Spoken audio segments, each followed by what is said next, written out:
Hello my friends, today we're looking at Blade, and if you want to see some what an optimally geared Blade plays like, skip to the end. I put a timestamp there so you can just check that out if you want. Otherwise, you want to hear me waffle on about Blade for a little bit, well, stick around.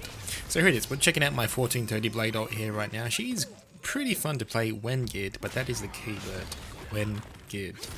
I actually had a bad experience there when I first started playing Blade, when she was just a lowly 1340 ult running all of her Void dungeons or Abyss dungeons, whatever it may be called in the English version, farming Oroha, and she felt quite terrible with just Grudge.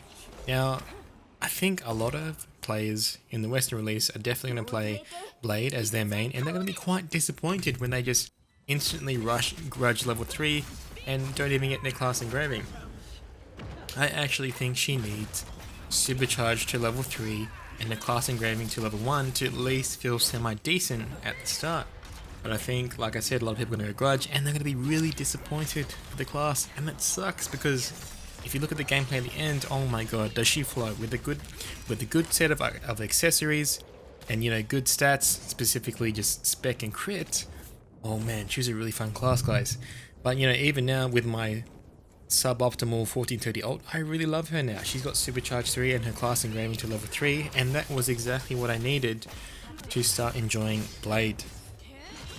Now, if you want to know what her identity does, basically, when you activate it, it does a couple of things. It reduces the cooldown of all your skills. Check that out, just happened. Reduces the cooldown of all your skills, and you get a movement speed, an attack speed buff, as well as an attack power buff. And when you get your class engraving, Remnant Aura to level 3, you get all those buffs, but slightly even better. So it ends up being like 12% attack speed, 12% movement speed, up from 10%, and like 30% attack power buff, up from 30%. So it's really important that you get Remnant Aura level 3 on your Blade. Because what this does is that you get this really nice gameplay flow when you have max spec. Now the other part of your identity skill, after you activate it once to get that buff, if you activate it again, like I said, you get that buff that, you know, stays with you for like 30 seconds, the movement speed, attack speed, and attack power. But if you activate it again, you get this nice chunky attack. It's like a big blade attack, so you effectively have 9 skills in your arsenal, and it's a very big burst skill. So what do? You stack spec. Spec gives you more damage on that skill, lets you get your gauge faster, and if you skip to the end after if you're done listening to me, you can see this in action. It's actually a very nice playstyle. It just absolutely flows, guys. But like I said, you need gear. You need to stack spec and crit. And stacking spec at the start without having the proper engravings makes Blade feel actually quite lackluster.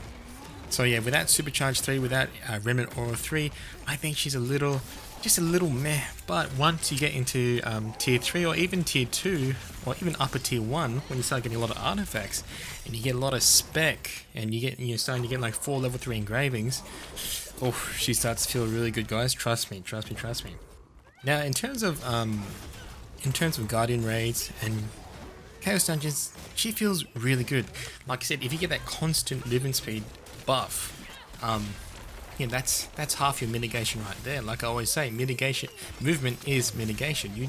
By having good movement, you take less damage, right? You're not sitting in AoEs, you can dodge boss attacks faster and all that stuff, and you can get your skills off faster as well. As far as her class utility goes, she has 2 really nice things. Well, I guess a third thing. First being her synergy, very high uptime. It is a 12% damage buff to head attacks and back attacks. Now this obviously doesn't apply to some classes like Legacy Scouters, Sorceresses, Blasters, any class that doesn't have a back attack or head attack component, they will not benefit from Blade synergy. So often if you're like in an 8-man party, you would switch the Blade to be with party members that can take advantage of, you know, back attacks and head attacks.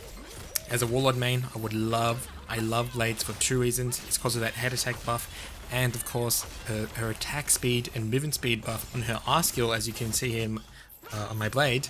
I absolutely love her as a Lonely Knight Warlord to be playing with Blades. When you have the ideal setup with the Blade, you can be constantly pumping out that attack speed buff for your teammates. It's so insane, honestly. You know, last but not least, of course, she's a very flashy class. I foresee her being a very popular class in the West simply because of the theme, the 3 swords, or the sounds, the animations, and of course, you know, Booba. Of course, Booba. Yeah, I think she's gonna be a great class. Anyway, coming up, we have the gameplay of what an optimally geared blade looks like. Now, the sound balance was a bit off, and I apologize, but anyway, there it is. Okay, so I've set up a bit of a mock blade. Like, let's assume this is like a pretty much fully geared blade. Of course, I don't have the set bonuses, so I've got different set bonus than you would normally have with like a fully geared tier 3 blade. But I've added some, basically stacked it with spec and crit. And for engravings, we've got Grudge, Supercharge, Cursed Doll, Remnant Aura, and Adrenaline. We won't talk about too much what these do, but these are basically ideal engravings. I can talk about it in the comments what they actually do. But let's check out the gameplay flow of an endgame blade that is mostly optimally geared. Okay, so we pop her identity here.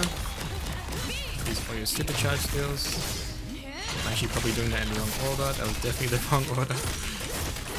But notice how fast your gauge feels.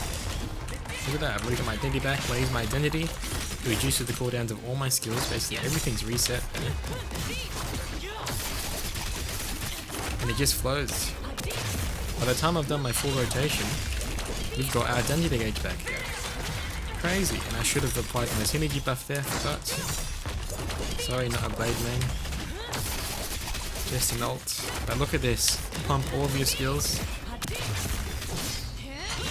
And ta-da, we got our identity back. And back again. So it is actually super fun once you got a really geared blade. And keep in mind, I don't even have my my T3 artifact set bonus active yet. I've just got some yellow set bonuses here. So she can be even more crazy.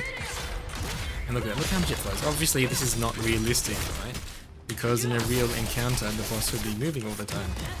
But it just goes to show you the potential of what Blade can feel like once she's fully geared. It actually just flows so nicely. Don't forget to apply your synergy buff with the Q skill, of course, which I keep forgetting. If you know what the synergy does, it gives you 12% extra damage to head attack and back attacks for all your party members. You can just go all day. And the nice thing is it even refills your mana as well, so it feels like you never run out. And you know what, you give that buff to your team as well, that R skill, you just give it to your team all the time, so they're going to love you. I feel like you're zooming.